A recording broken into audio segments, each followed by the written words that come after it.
Hello， 大家好，欢迎再次来到我的视频空间。今天我们谈的就是以前上一期呢，米格拆封过一款雷蛇的曼巴，那就是号称是雷蛇最贵的游戏鼠标，无线游戏鼠标。当时米格拆封之后呢，跟大家承诺说一定会在近期之内推出一款使用体验视频。接下来我们就谈论一下这个使用感受。在我身后呢，大家可以看到这是一个有点像一个直播平台，我这边有麦克风在这边，有 1、2、3 3个显示器。OK， 你看不到那个显示器，这边可以看到我们还有一台显示器在那边，所以说有3台显示器呢，就可以告诉大家，米哥真的是在花很多时间呢去测试这款鼠标，因为我玩了很多游戏，结果呢，等一下告诉你。接下来我们就来正式说一说这款鼠标的好与不好。首先，我们从外观说起。现在讲讲外观。无论从外形设计还是包装设计上，雷蛇一贯呢拥有它独特的这种天才设计。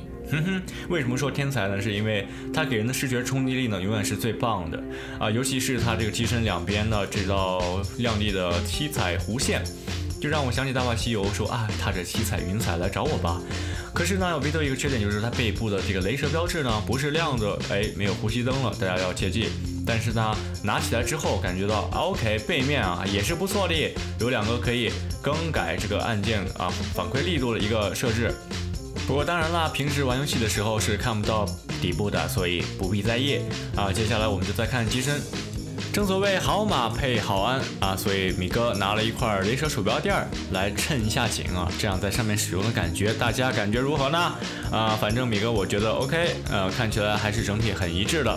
这鼠标前面的2块面板总让我想起汽车的一种构造，当然了，它是有线无线结合，所以说当你不充电的时候，可以把这个线拔下来，直接插入到鼠标当中，把它变成一个有线鼠标。当然，同时有线鼠标是不需要充电的，但是它也可以充电，大家这样玩起来还是 OK 的。这款游戏鼠标最牛逼的地方在于什么地方呢？在于它可以手动调节这个按键的回馈力度，就是说，如果你按起来很生硬的话，它是可以手工调节的，所以说它赠送了一款这样非常精致的东西，就是这款东西。相对于我之前用的鼠标来说呢，它按键确实需要更大的力度去按，所以感觉不适。于是乎，我拿出了这个工具，准备用手调节，就这个样子。然后突然间发现米格还是适合最轻的手感。当调节到最轻的这个最少，也就是说这个把它移动到减号的最减号最低的时候，当我在使用按下去的时候，有个小小的问题，我依旧感觉到按键是比较生硬的。也就是说，它这个雷蛇整体力度呢，也许对于女孩子来讲呢是不太适合的。这是我的一个小小的一个个人体验。鼠标好不好用，一定要通过简单的对比来说。3款鼠标对比 G700 右边的，左边是罗技的 MX Master， 是我之前评测过的，抓起来手感真的是太棒了，所以先把它放一边，你没有问题。接下来是本次的主角雷蛇曼巴，抓起来感觉有点怪怪的，于是乎我再拿起之前的机皇也就是 G700， 可是用了一下感觉还是不错。最后我再仔细的抓一抓这个雷蛇曼巴，突然感觉到自己的手是不是有点太小了，女孩子还是不要用它了。接下来不得不说，这确实是发生的比较悲催的事情，就是在每次在充电的时候，我几乎是很难一次性的把这个鼠标放上去的，真的很难放上去。大家说 OK， 人的适应能力很强，如果我通过多次训练的话，是不是能够放上去的呢？答案是，当然是肯定的了。所以说雷蛇这个设计呢，对于初学者来说还真的是有一点点难。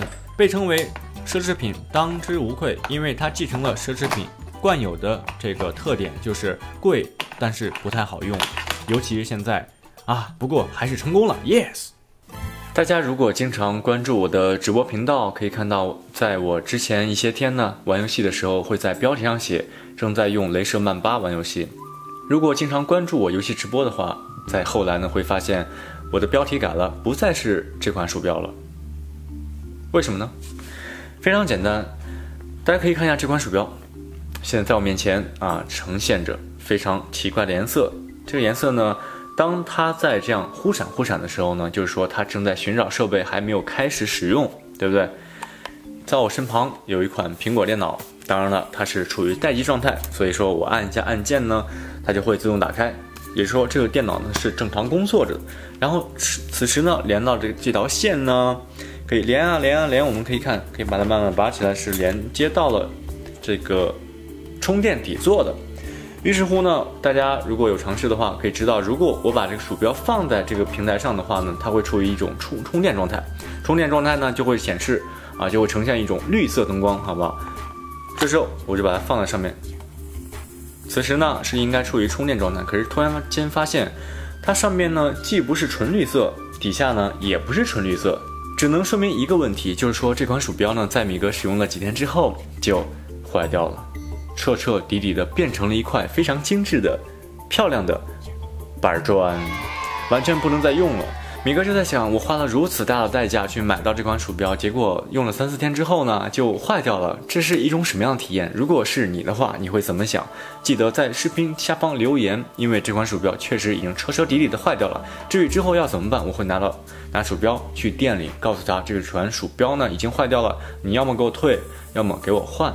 但是现在呢，我已经没有换的心思了，因为这款鼠标呢，在使用了之后呢，确实不太适合我。哎，可惜了，就这么坏掉了。得，装箱呗。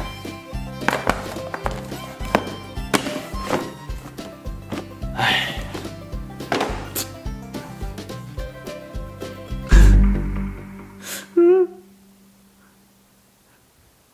知道什么叫做屋漏偏逢连夜雨吗？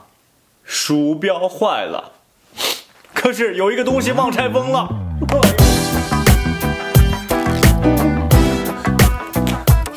那么下一期我们接着谈论一下，也许是世界上最贵的鼠标垫儿，还有这个坑爹货呀。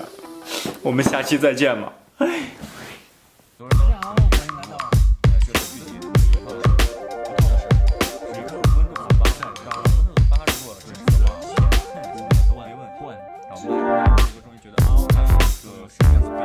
应该是 OS 3.0